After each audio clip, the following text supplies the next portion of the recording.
All right, Ultra Noobs Nation, my name is Reid Nelson, and this is Izzy Alcafas. This is This Week in Rec, Week 2. How are you today, sir? Very good. Good to hear. We'll start out with a buzzer beater of sorts. The Klub tied with Callahan Auto Parts late. Kavarian Williams drives the base, or drives in, gets a reach-in foul with 0.3 seconds left. We're showing the highlight right now. In my opinion, he was fouled.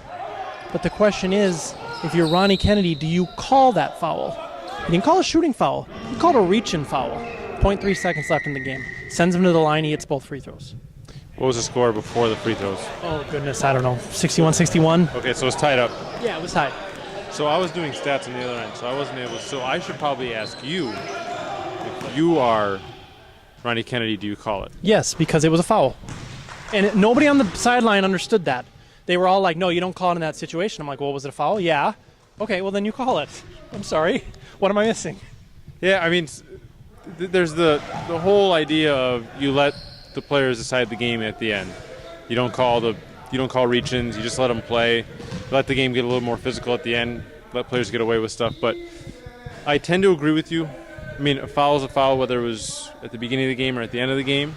I think fouls at the end of the game, especially close like that, they need to be more egregious fouls. I can't give you my opinion because I didn't see it. When we play back the highlight and I'll watch it, I'll comment in the comment section on how I feel about it. Who fouled him? Well, there was about 4 people who could have fouled him. I'm not sure who the foul was called on. Well, then maybe he just had to blow it. So Callahan drops to 0-2, but still a solid squad. The Klub goes to 2-0. They look pretty good. I think there's going to be a lot of mid-tier teams coming out of Fridley this season. It's going to be sort of the Avengers, and then in a way everybody else. I don't know if the Killer Beez or the Pigeons, or if the Klub, or if the Huskies of Callahan, if they're going to emerge to that level. I guess we'll see. I agree with you. Now this is 2 heartbreakers for Callahan. Yes. Now, I mean, their schedule's going to get significantly easier, throughout the rest of the season, but I guess we'll see. So, rewind to yesterday. I want to talk about the WatchmaCallIts, actually. They go to 1-0, behind Nicholas Geeson, 18-16, 18 points, 16 boards. Jackson Hollitz went for 39-4. Ace Rice, 10, 13, and 8. 3 relatively new players. 3 guys who can hold their own on a basketball court. What do these 3 guys? And let's not talk WatchmaCallIts basketball right now because I don't really want to do that. But I want to talk about what these 3 guys and free agents in general, what they need to do to get the attention of the Junius Hose, of the Paul Olsons of the Red Devil, or the Scott Cottermans of the Red Devils. Get the attention of those guys. What do they need to do? Kind of a how-to guide for free agents. Well, one, you got to have talent. That's first and foremost. The biggest thing for free agents is you need to have a semblance of being able to fit into a team. Some of these guys, you watch them like he could probably play, but he's not fitting into a team. There's a couple guys that I would name, but I'm not going to name names that have been free agents in the past that can play, but nobody wants to pick them up because they just chuck every time they touch the ball. Now, those 3 guys on the WatchmaCallIts, they're good enough to find homes. Geeson's a big body. He's like 6'7". He's got a good basketball body, and he doesn't look very selfish. He looks like a good team player. Ace Rice, he has a little bit of a trigger on him. Takes a little bit too many bad shots, but he's a guy that you could probably fit into a system. And Jackson had a good game yesterday, but I don't know if he can kind of contain himself onto a team that picks him up. And he's very young. I think he's like 19 years old. Right. So we're going to have issues there. But for free agents, the main thing is pick your spots. When you feel that you have a mismatch, show your talents, but don't overdo it because nobody wants a guy that's going to come in and just mess everything up. So you kind of build your free agents, build your way. You get picked up, then you move to the bad boys, and then you kind of move your way up the ladder. But I think a lot of free agents just kind of give up too soon, especially if they feel that they have talent. So if they stick with it for a couple seasons, there's been plenty of players that have been picked up by free agents that are on really good teams now. Well, and a lot of it is also networking and picking a guy or 2 or 3 to kind of partner with and kind of stick together with. So now you're a package deal. Now that can hurt you too, but a lot of times teams are looking for 2 or 3 or 4 guys. And if you can partner up with a big man, well, then you've got it made. So, I mean, if I'm Jackson or Ace, I'm going to Geese and I'm taking it out to Applebee's after the game. I'm handcuffing myself to him. Just go around Because everywhere. he's going to be on a lot. I mean, a lot of teams are going to. I'm sure Brandon's already reached out to him. Oh, yeah. Potentially. So, another thing is, I try to interview as many people as possible, but I will make an effort to interview those guys next week because we want to get them out there, get their faces on UHLife.com. People are sick of seeing Briggs every single week. I mean, you and I think they're okay with, but Briggs definitely they don't want to see him. And I think you mentioned another thing too: be very unselfish, hustle. That's a really big thing. So it'll be interesting to see how they perform the rest of the season. We are still looking for a few free agents. We had to fill that roster with Aaron Wimstead, who I know is planning on playing with the Squids. So if you're looking for a team, the free agent team could win a couple games this season. They already did. They've already won one. So if you're looking for a squad this season, come on down to Bloomington next Wednesday. Reach out to us, and we'll get you on that squad. So I had a chance to speak with Adam Kidd of the 2-0 Broncos. This is what Adam had to say. Well, all right, UH Nation, first off, this is Adam Kidd. What's the deal with the shirt? It's Sai from Duck Dynasty. No, we know who it is. What's the deal with it? Are you a fan of Duck Dynasty? I watch it sometimes, but my grandpa lives actually in Louisiana, which is like 20 minutes from where they film the show. So I stopped by one day and grabbed some souvenir. Cool. Broncos basketball, 2-0. Big win over Big Smash. Big win over the Red Devils. Now we know what the critics are going to say. They're going to say the Red Devils only had 5 guys, and Big Smash, that was their first game with the new roster. So what do you have to say about to all your critics out there? I mean, the Big Smash game, they say there's their first game together. Those guys played together for a long time. Twan's played with Noe plenty of times, so I mean, that's that. And they're trying to say the refs, but honestly, if you look at the stat sheet, they shot 24 free throws. We shot 6. So, I mean, you can't put that on the refs. Red Devils, I mean, this is a men's league. If you don't show up, that's not our fault. We just came to play. They had 5 of their core people, so it's not our fault. It's really theirs. I mean. So Abdi struggled so far this season. Talk about how he's trying to get off the. I believe he's last in PPR, or second to last or something. He's down there towards the bottom. Talk about his struggles.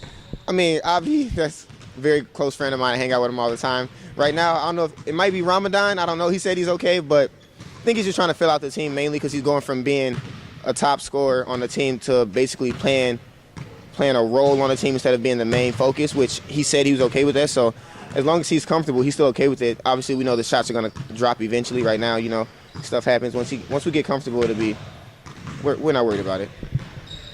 I mean, a little bit different look from the roster for the Broncos. You guys start out 2-0. Talk about a little bit of the changes and talk about how that's affected your team so far. So, as people know, obviously, I started with the Broncos, I think 3 seasons. This will be my 3rd season with them. I was just really thrown in there because they were like, people might not show up. So, Adam, we need someone, that's going to play hard, and we know you'll play tough all the time. So, that's how I ended up there. And then we kind of had the same team the last 2 seasons. And then this season, John couldn't play, Dan wasn't playing, and then Carl and Keeley, they were taking different routes. So, they asked me my opinion. Obviously, me and Xavier are roommates. I hang out with Abdi. We had 7 with Calvin, and then Jake last week didn't even have a team, and he's my roommate also. So we picked him up because we were like, if we can go 8 with a solid team, we have no weaknesses out there, really. We have everything across the board, as I can see. What's the potential for this team to do come playoff time? Honestly, we made it to the Elite 8 last season. Nobody expected that. I can see us in the Final 4, honestly, because people are like, oh, well, you're going to lose to the Red Devils and the Rebels and all these other teams every season. That's what they said. We already got one of them out the way. So I can see us in the Final 4, honestly. All right, sir. Good luck this season. Thanks, Adam. That was Adam Kidd. Last week they beat Big Smash. This week they beat the Red Devils. I brought up to him the excuses that people have come up with. Big Smash was just gelling. The Red Devils only had 5. Are the Broncos for real? Well, define real. He says they can make the Final 4 this season. I guess anybody could make the final. Not anybody, but. The playoffs are going to be about matchups. If they get a good road, they can make the Final 4. But I think that's kind of their ceiling. So I agree with them. They could make the Final 4, but I don't think they get much further than that. That's just my honest opinion. I gave them 75 to 1 odds to win it. Yeah, and I think I put them at like 15 or Your 21. odds are way too. They're all like too close together. Well, but Joe Neuenfeld said it best. I mean, you're not going to be. You got to think of it. If you're Vegas, you're not going to be giving out 75-1 odds. If you put $100 down, that's a lot of money. $7,500 right there. Well, the Miami Heat were 100-1 odds after LeBron left. So Vegas would give out 100-1 odds. Yeah, for teams that are really bad. The Heat aren't. Come on, the Heat are. They're not going to be. The Heat aren't going to win the finals. Neither are the Broncos. That's my point. 75-1 odds. Okay, touche. Okay, so tonight, Dustin Dupont goes for the quadruple-double. 10 steals. How does somebody get 10 steals? Well, you overplay the left hand. The player crosses to their right hand, and then Dustin steals it from behind. Dustin has how many steals in his career? Over 1,000? Yeah, he's the leader. 1,100. I would say out of the 1,100, probably 1,050 are from the same exact. Let him cross over, and then he strips him from behind, and then he's got to lay up the other way. I mean, I wish we had video, just like a little montage. Yeah, we need one because that's how he gets his steals. But 10. I mean, I don't know how you get 10 steals. Regardless, the guy Casey, is his name Casey, right? Yeah. Yep. Correct. He didn't get it. Like, he did not understand the concept of. And he's a good player too. He's a deadly shooter. But 4 or 5 times, the same thing happened to him. Just let him drive, let him get by, and then he picks it from behind. Anybody that's watched Dustin play knows exactly what I'm talking about. So you had a chance to watch the Killer Beez tonight, up close and personal. Are they the second best team in Fridley? Yes, but there's a huge caveat. They're like Big Smash. They're like Big Smash without the white guy on the bench, Reed Nelson, to kind of calm things down. So you have all these guys just losing their mind, and Keith Ford has taken the role of calming everybody down. And if anybody knows Keith Ford, he loses his mind more than anybody. So he's got to embrace that role, and he's got to tell his guys to quiet down. Mike Chill City Franklin has become the biggest complainer in Ultimate Hoops. He's pushing the envelope for Ultimate Hoops history. Paul Ferber is in his rearview mirror right now in terms of complaining on the court. That's an accomplishment too. Big accomplishment. Great talent, but the guy just needs to calm down. And it's interesting for a guy that smells the way he does when he comes into the gym. Everybody knows what I'm talking about. You'd think he'd be a little more relaxed. Okay. So we'll move on. So, where were we going from there? Okay, final topic of the night. Barracudas face off against the replacements. The replacements now, new guys, but they've been in the league before. Joel McComas, Mark Lure, James Pinkett. These guys have been around. The Barracudas didn't shoot well tonight. I think they had a player go 0 for 18.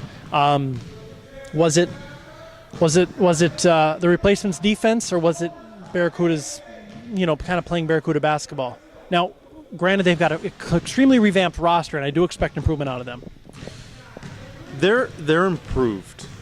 They're definitely improved. The thing is, they need just another step. They need to just tighten things up. The Matt Johnson, who went 7 for 25 last week, 0 for 18 this week, is actually probably their best player. Now, he probably just needs to stop shooting because he obviously can't. But in terms of ball handling and athleticism and defense, he needs to be the guy that just gets things going for them and just setting people up and stop forcing the issue, because a lot of the other guys get frustrated, especially when your shot's not. You can't miss 18 shots without making one. You just can't do it. At some point, you stop. So if he gets people involved, they can improve because he's got talent around him. Austin, forget his last name, big guy, number 87. They need to just give him the ball down low, and he needs to, instead of doing his Dirk fadeaway, he needs to use that size and kind of use his body, get fouled, get teams in the bonus early, so on and so forth. They just need a strategy, period. Because right now it looks like a bunch of guys that come to the gym that don't know each other very well, and they're playing pickup basketball. So that'll change. As for the replacements, you're asking if were they just that good, right? Defensively, maybe to shut them down. They have a few really good pieces. But I don't know if the replacements. I think they're going to be a rung below. The Killer Bees, Huskies, Pigeons, Avengers. They're going to be in that third tier of teams. They'll squeak into the playoffs. That's kind of where I have them pegged, maybe a 19-20 seed. But I just don't think they have enough depth. Now, I will highlight Eric. I think his name's Spencer. He's actually a pretty good player, and he's not a selfish player, which is really important. When you got these guys that are talented, they end up getting shot happy, and they've obviously played together before, so he's a solid player. And having Pinkett this week, when he wasn't there last week, another hustle guy. Pinkett's one of the best teammates you can have. So Pinkett, Eric, and Cam, that's a pretty good trio. So we'll see how it works moving forward once they get tested by good teams. Well, we'll do the Players Committee Top 12 this week. So look for that on Monday. Again, Wednesday, Dr. Dish demo, 5:15 to 6:15. This Wednesday, July 23rd, not July 16th. July 23rd. Still spots available if you want to sign up for that. So we'll see you next week, UH Nation. Thank you.